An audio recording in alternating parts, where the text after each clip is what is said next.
Welcome to our 4C education. हम लोग combustion and flame chapter discuss कर रहे हैं, जिसमें हम लोग ने ये मोस्टली टॉपिक कवर्स कर लिए, जिसमें कंबशन एंड दिस टाइप्स हम लोग कवर कर लिए हैं। फायर और उसके टाइप्स क्या वेज हैं फायर्स के, class A, class B, class C और क्लास डी में बटा है फायर, वो हम लोग देख चुके हैं। आज हम लोग देखेंगे फ्लेम और उसके क्या मैकेनिज्म है और उसके क्या टाइप्स हैं। ये टॉपिक हम लोग का एक लेक्चर में नहीं कंप्लीट हो पाएगा, इसके लिए 2 या 3 लेक्चर चाहिए। तो आज हम लोग देखेंगे कि why candle flame goes up, क्यों फ्लेम जो कैंडल्स होते हैं वो गोज अप होते हैं। मतलब कि जैसे अगर ये कैंडल्स है तो ये क्यों जो इसकी फ्लेम है, ये जो फ्लेम होता है ये क्यों ऊपर ही जाता है, ये नीचे क्यों नहीं आता है, ये आज हम लोग डिस्कस करेंगे ये टॉपिक में। ठीक है, तो जैसे हम लोग जानते हैं कि ये अगर ये फ्लेम होता है, ठीक है, इसको हम लोग फ्लेम कहते हैं। और जितनी भी ब्लू है, ये जहाँ ये ब्लू है इसको हम लोग कहेंगे ये कोल्ड एयर है। हमारे एटमॉस्फेयर में एयर प्रेजेंस रहते हैं, तो ये जितने भी हैं ये सब कोल्ड एयर है। और ये जितने रेड है ये है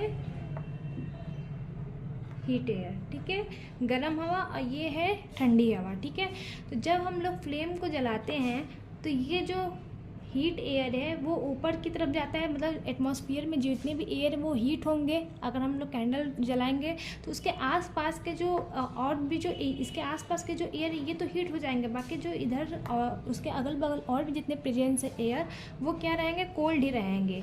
तो जैसे अगर ये हीट है, अगर ये हीट वाला ऊपर गया तो यहाँ के जो खाली होगा यहाँ पे कोल्ड एयर प्रेजेंस हो जाएगा, यहाँ पे कोल्ड एयर आ जाएगा। ठीक है, तो क्यों ये ऊपर ही उठता है ये हम लोग देखेंगे। इसके लिए क्या है, जो अगर हम लोग एयर में हीट देंगे तो वो क्या होगा, हॉट एयर होगा। ठीक है, जब हीट हम लोग एयर को देंगे तो वो हॉट एयर देगा। जो ये हॉट एयर है ये काइनेटिक एनर्जी ऑफ पार्टिकल्स को इंक्रीज कर देते हैं। ये काइनेटिक एनर्जी ऑफ पार्टिकल्स को इंक्रीज मतलब क्या होता है कि उसका पार्टिकल्स जो एनर्जी है वो इंक्रीज हो जाती है।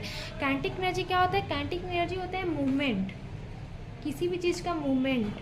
ठीक है, अगर वो मूव कर रहा है, जैसे अगर एयर है, यहाँ पे एयर्स में पार्टिकल्स होते हैं, ठीक है, तो ये पार्टिकल्स बहुत कॉम्बाइंड होते हैं, इन लोग की इस टाइम डेंसिटी ज़्यादा होती है। बट इन लोग को जैसे हम लोग अगर हीट प्रोवाइड किए हैं तो ये क्या होता है, सारे पार्टिकल्स इधर उधर मूव करने लगते हैं और इन लोग की डेंसिटी कम होने लगती है, इधर ये लोग फैल जाते हैं। ठीक है, तो वही कह रहा है कि जब हॉट एयर जब होता है तो kinetic energy of particles increase कर देता है। मतलब कि पार्टिकल्स जो है वो बहुत तेज़ी से मूवमेंट करे, कोई इधर जाएगा, कोई इधर जाएगा, इधर जाएंगे, मूवमेंट होने लगती है। और इन लोग के मूवमेंट में जो एनर्जी लगती है उसी को हम लोग कहते हैं काइनेटिक एनर्जी। ठीक है, और पार्टिकल्स ये इंक्रीज हो जाता है। और क्या इसकी वजह जब kinetic energy of particles increase होंगे तो मतलब टेम्परेचर, जब टेम्परेचर इंक्रीज होता है तभी kinetic energy of particles increase होंगे। ठीक है, और क्या होता है जब ये फिर क्या हुआ कि डेंसिटी इसका कम हो जाएगा, डेंसिटी इसका कम हो जाएगा, क्योंकि अगर ये जैसे एयर है, यहाँ पे सब पार्टिकल्स हैं बहुत कॉम्बाइंडली पैक्ड हैं, ठीक है, एक दूसरे से। ठीक है, अब जब ये हीट हम लोग यहाँ पे दिए तो ये क्या किए, पार्टिकल्स कुछ यहाँ ऐसे इधर उधर सब मूव करने लगे और इन लोग की डेंसिटी भी क्या हो गई, डाउन हो गई, ये डेंसिटी भी कम हो जाती है। तो जैसा कि हम लोग जानते हैं कि जो कोल्ड एयर का, ठीक है, कोल्ड एयर की डेंसिटी ज़्यादा होती है in compare to hot air के। ठीक है, हॉट एयर की डेंसिटी कम होती है और कोल्ड एयर की डेंसिटी ज़्यादा होती है। इसको हम लोग एक कंक्लूजन की तरफ से ऐसे लिख सकते हैं अच्छे से कि cold air density increases and hot air density decreases. और ये हॉट एयर में डेंसिटी क्यों डिक्रीज होती है ये हम लोग डिस्कस कर चुके हैं, क्योंकि इसके काइनेटिक एनर्जी ऑफ पार्टिकल्स बढ़ जाते हैं, इस वजह से इसकी डेंसिटी डाउन हो जाती है। क्योंकि काइनेटिक एनर्जी ऑफ पार्टिकल्स में क्या होता है, मूवमेंट होने लगते हैं और मूवमेंट की वजह से क्या होता है कि तेज़ी से मूवमेंट होता है, इसलिए वो पार्टिकल्स एक दूसरे से अलग होने लगते हैं, इस वजह से डेंसिटी कम हो जाती है और काइनेटिक एनर्जी की पार्टिकल्स ज़्यादा, मतलब मूवमेंट ज़्यादा होने लगता है। ठीक है, जब हम लोग हीट देते हैं उसको, जब टेम्परेचर इंक्रीज होता है। ठीक है, तो फिर ये हो गया। अब उसके बाद ये अब जब हम लोग जानते हैं कि जब ये कोल्ड एयर, अगर एयर की डेंसिटी अगर ज़्यादा है तो किसी भी चीज़ की हम लोग देखते हैं जब डेंसिटी ज़्यादा होती है तब वो नीचे की तरफ होता है। अगर डेंसिटी अगर कम है, हल्की है, डेंसिटी कम है, तो वो क्या करेगा, ऊपर की तरफ फ्लो करता है कोई किसी भी चीज़ में। ये हम लोग वाटर में भी देखते हैं कि अगर डेंसिटी अगर ज़्यादा रहती है तो वाटर में कोई भी चीज़ डिप हो जाता है, मतलब डूब जाता है। अगर बाकी अगर उसकी डेंसिटी हल्की है तो क्या होगा कि अगर वो ऊपर ही रह जाता है।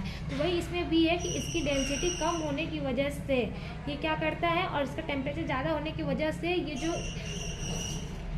फ्लेम है वो क्या करता है, हमेशा ऊपर की तरफ ही होता है। इसी वजह से ये नीचे की तरफ डाउन नहीं होता है। ठीक है, ये क्लियर हो गया है। अब हम लोग देखेंगे कि जो ये फ्लेम है ये क्यों इसी फॉर्म में होते हैं, ये क्यों ऐसे ही फॉर्म में होते हैं, ये इस तरह से क्यों नहीं होते हैं, ये इस तरीक़े से क्यों नहीं होते हैं। ठीक है, ये भी हम लोग देखेंगे। जैसे कि हम लोग अभी बताएं कि यहाँ पे अगर जैसे हॉट एयर है तो अगल बगल जितने भी हैं वो कोल्ड एयर भी प्रेजेंस है। ठीक है, तो जब ये हॉट एयर जैसे ही ये ऊपर जाते हैं ये कोल्ड एयर नीचे आने लगता है। कोल्ड एयर जो है अगल बगल वो नीचे की तरफ आएंगे। ठीक है, और ये हॉट एयर ऊपर की तरफ जाएगा। हॉट से हम लोग हीट दिए, हीट जनरेट किए, तो जो अगल बगल के जितनी भी और भी एयर्स हैं वो तो हीट हो जाएंगी, तो हीट होकर ये ऊपर जाती हैं। लेकिन जो नीचे आएंगी वो सब क्या आएंगी, कोल्ड एयर। जब यहाँ पे अगर स्पेस खाली हो जाएगा तो फिर यहाँ पे क्या आ जाएंगी, कोल्ड एयर आ जाएंगी। ठीक है, फिर ये कोल्ड एयर हीट होंगी, फिर ये अगेन ऊपर जाएंगी, फिर इधर से फिर कोल्ड एयर आएगा, इधर से फिर आएगा, फिर ये हीट होगा। तो ये एक साइक्लिक फॉर्म में होता है। जैसे हम लोग इसमें देख सकते हैं कि हमेशा ये रोटेशन होता है। जैसे मतलब यहाँ पे अगर हॉट एयर है ऊपर की तरफ जा रहा है, ठीक है, ये कोल्ड एयर नीचे आ रहा है, और फिर यही कोल्ड एयर फिर तो हीट होगा क्योंकि ये हीट के पास आया है, तो ये फिर ऊपर जाएगा, फिर ये मूव करेगा, फिर ऊपर जाएगा, ठंडा होगा, फिर ये नीचे आएगा, हीट होगा, ऊपर ठंडा, ऐसे। तो ये एक फॉर्म सर्किट करता है, ये एक सर्किल है। इसी वजह से ये हम लोग का फ्लेम इसी वे में रहता है, यही शेप होता है हम लोग के फ्लेम का। ठीक है, क्योंकि वो इसी शेप में आता है, क्योंकि वो ऐसे ही इसका ये साइक्लिक होता है। इसी को हम लोग कहते हैं कन्वेक्शन करंट सेटअप। इसको केमिस्ट्री में कहा जाता है कन्वेंशन करंट सेटअप, क्योंकि एक ये राउंड फॉर्म में होता है, ये साइक्लिक चलता रहता है। ठीक है, मतलब कोल्ड एयर आएगा, फिर वो हीट होगा, हीट होने के बाद अगर ऊपर वो फिर कोल्ड हो जाएगा, आएगा, फिर वो ये एक साइक्लिक फॉर्म में ये चलता रहेगा। ठीक है, इसलिए हम लोग इसको कहते हैं कन्वेक्शन करंट सेटअप। ठीक है, आई थिंक आप लोग को ये समझ में आया होगा कि why candles flame goes up, ये क्यों ऊपर की तरफ जाते हैं और क्यों फ्लेम का शेप यही होता है, क्यों फ्लेम इसी शेप में रहता है। आप लोग को ये समझ में आ गया होगा। हम लोग अब अगले वीडियो में देखेंगे कि फ्लेम के क्या टाइप्स होते हैं और उसके क्या मैकेनिज्म है, ये हम लोग अगले वीडियो में देखेंगे। Thank you for watching this video.